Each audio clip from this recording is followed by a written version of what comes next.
ঈদের দিন স্ত্রীকে অবশ্যই সালামি দিবেন, এটা সুন্নাহ। প্রিয় ভাই এবং প্রিয় বোনেরা আমার, বিশেষ করে প্রিয় ভাইরা যারা আছেন, যারা বিয়ে করেছেন, যাদের স্ত্রী রয়েছে, তারা অবশ্যই আপনার স্ত্রীকে ঈদের দিন সালামি দিবেন।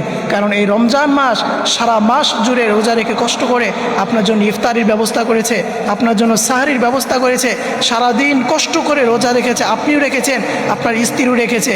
কিন্তু দিন শেষে দেখা যায় তার কষ্ট করে ইফতারির সকল আয়োজন করতে হয়, তার সকল রান্নাবাড়া করতে হয়।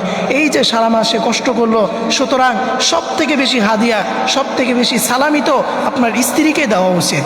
এই জন্য প্রিয় ভাই প্রিয় বোনেরা, অনেকে আছে স্ত্রীকে সালামি দেয় না, স্ত্রীকে কম দেয়, অথবা স্ত্রীর ঈদের দিন পর্যন্ত স্ত্রীকে খুশি করতে পারে না।